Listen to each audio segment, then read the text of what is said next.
Hello everybody, driving a Chinese highway back to the hotel.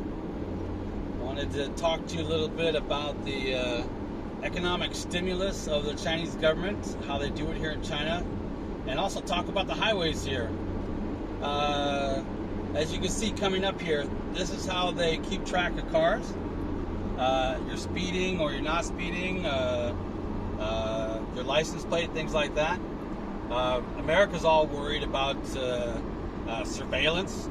Here they think it's safe, and I tend to agree with them. If you did anything wrong in China and you try and escape from a place where you broke the law, they'll see your car.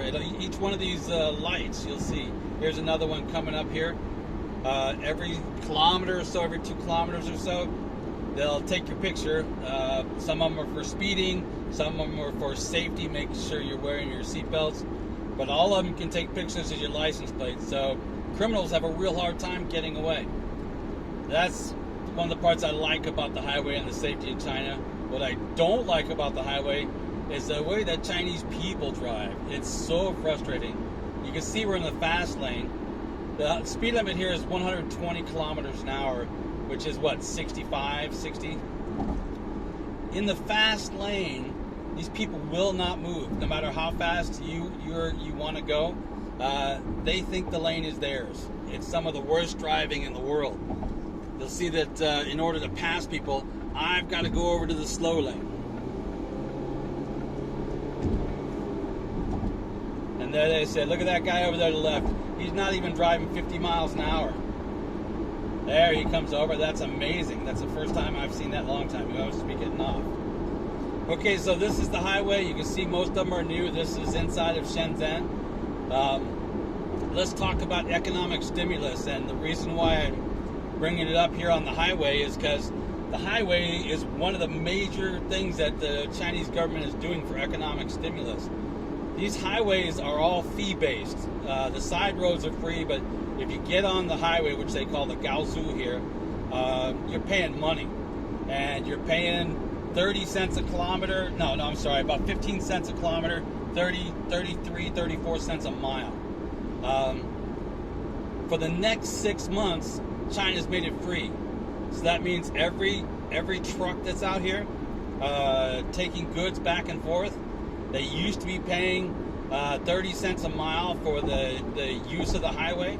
Now they got it free. So that's economic stimulus that goes right to the normal person's pocket.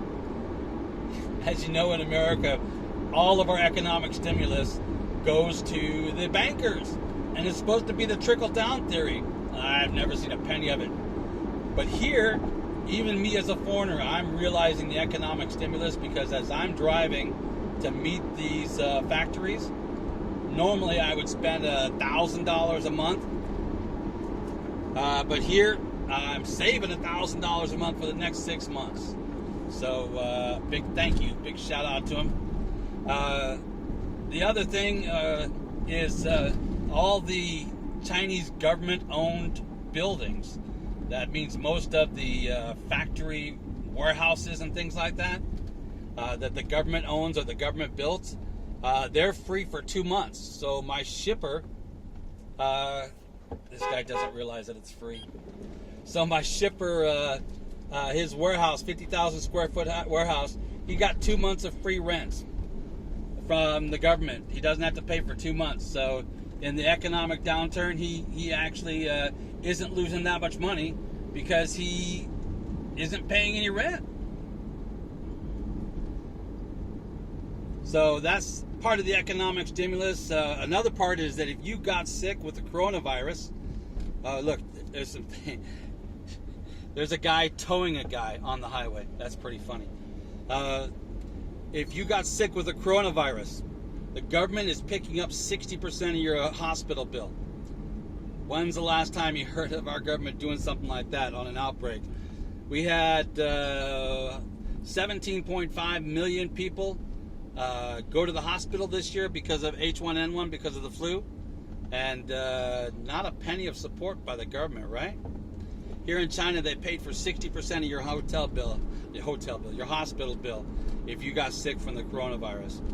So those are 3 examples of economic stimulus that goes right to the bottom line, to the actual people, and not to the banks. Now, as far as banks go, for the loans, for the large loans of the large companies, they're not charging any late fees for them paying late on the loans, and some of them are even forgiving a couple of months of loan payments and rescheduling their loans, so factories don't have to stress out about their cash flow. So this is China. I'm getting off the highway, heading to the hotel. This is your report on February 28th of the coronavirus, the economic stimulus of the Chinese government, and how Chinese people drive on the highway. You have a good night.